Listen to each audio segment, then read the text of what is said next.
ये दीपावली है और दीपावली जिस तरीके से हमारे बाबा मना रहे हैं वहां जाके अयोध्या में, मेरे भाई करोड़ों करोड़ रुपया जो खर्च हो रहा है सरकार का, जितने भी हिंदू मंदिर हैं बड़े बड़े मंदिर, उनका सारा पैसा सरकार देती है।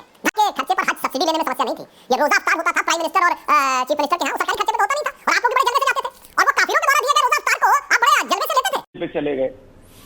एक लाइन में एक फैक्ट बोल दूं, हमारे यहाँ जो दीपक जलाए जाते हैं वो घी के दिए दीपक जलाए जाते हैं और घी में गुड कोलेस्ट्रॉल होता है, वो देसी गाय के जो मिल्क से बनता है उसमें A2 मिल्क होता है। इसलिए मैं बताना चाहता हूं, और फिर भी अगर किसी को वो है तो आपको पता सबसे ज्यादा ग्लोबल वार्मिंग कौन करता है? सारे दर्शकों से कहता हूं जाके चेक करिए। ग्लोबल वार्मिंग के लिए जो गैस रिस्पॉन्सिबल है वो क्लोरोफ्लोरोकार्बन गैसेज, ये सबसे ज्यादा बीफ के प्रोडक्शन में होती हैं। और न्यू ईयर से लेके और क्रिसमस से लेके कितनी टर्की और बीफ बनती है इसका डाटा अवेलेबल है। और मैं नहीं कह रहा हूं मुस्लिम त्योहारों पर भी जो बनती हैं, क्लोरोफ्लोरोकार्बन सबसे ज्यादा बीफ के उत्पादन से होता है। कोई जाकर चेक कर ले इसके ऊपर, मगर नहीं कहा जाता नहीं, वो तो धार्मिक बात है, उसमें वैज्ञानिक नहीं कहना चाहिए। और यहां एक से एक वैज्ञानिक चीजें निकलती हैं, मगर उसके बाद कहा जाता। याद करिए ऐश्वर्या जी, एक दक्षिण भारत के मंत्री थे जिन्होंने कहा था भाजपा गोमूत्र वाले राज्यों में सिर्फ जीतती है। तो मैं कहना चाहता हूं गोमूत्र का anti fungal anti bacterial patent America में है और जाके चेक कर लीजिए, उस पेटेंट का नंबर है 64100059। ये पेटेंट नंबर है, यानी जो वैज्ञानिक दिखता है उसके बारे में दुष्प्रचार। सुधांशु त्रिवेदी जी ने दो चार बातें ऐसी कही हैं जिन पर मैं कुछ कहना चाहता हूं, सुनिएगा जरा धैर्य से। इन्होंने कहा कि जितना भी प्रदूषण होता है वो बीफ की वजह से होता है। तो मैं इनसे रिक्वेस्ट करता हूं हाथ जोड़कर कि जितनी भी बीफ की कंपनियां हैं उन तमाम को बंद करा दीजिए। घुमाते घुमाते आप ये भूल जाते हैं कि हमने सुप्रीम कोर्ट की बात को भी नकार दिया।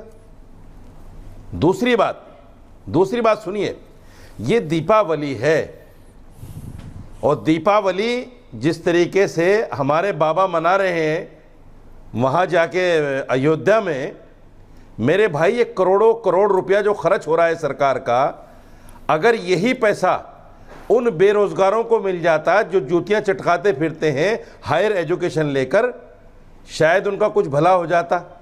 छोटी छोटी बहुत सारी कंपनियां लग जाती, उनके बाल बच्चे पल जाते, उनका कुछ भला हो जाता।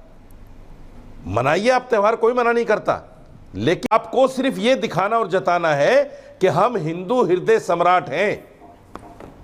अपने वोट का तुष्टीकरण करना है, आपको हिंदुओं को अपनी तरफ खींचना है, चाहे वो सरकार का पैसा किसी भी तरह से खत्म हो जाए, चला जाए, कहीं कुछ भी हो जाए। ओके, सुधांशु जी काउंटर। सुधांशु जी देखिए, मौलाना रशीदी जी को वाहियात बातें नहीं करनी चाहिए। जितने भी हिंदू मंदिर हैं, बड़े बड़े मंदिर, उनका सारा पैसा सरकार लेती है, धर्मार्थ कार्य विभाग होता है। जितना सरकार मंदिरों से लेती है उसका 1/10 नहीं खर्च होता। भाई क्या बात करते हो, अनशंट बात करने लगते हैं आप आकर। और हकीकत यह है, आप हमसे बोल रहे हैं सरकार के खर्चे पर हज सब्सिडी लेने में समस्या नहीं थी।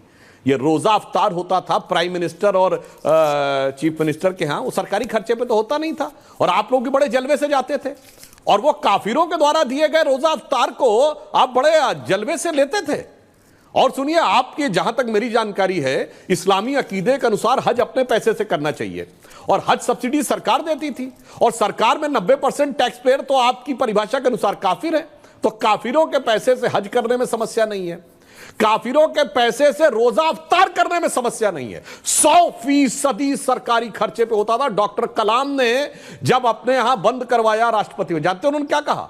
उन्होंने कहा ज्यादातर जो लोग आते हैं वो तो रोजा रखते ही नहीं है, सब तो खा पी के आते हैं, तो सरकारी पैसे की बर्बादी है। रशीदी साहब कौन देता था? मुलायम सिंह यादव देते थे, लालू प्रसाद यादव देते थे, मनमोहन सिंह देते थे। रोजेदार थे, ना बुलाने वाला रोजेदार होता था, ना आने वाला रोजेदार होता था, खामखा का रोजा अफ्तार होता था, मगर उसमें सरकार का पैसा बर्बाद होता नजर नहीं आता था। मैं दर्शकों से कहता हूं यही खतरनाक षड्यंत्रकारी मानसिकता है, इसे समझने की जरूरत है। अन्यथा मौलाना साहब बता दें कि क्या काफिरों के पैसे से रोजा तोड़ना और काफिरों के पैसे से हज पे जाना इस्लाम में वाजिब है?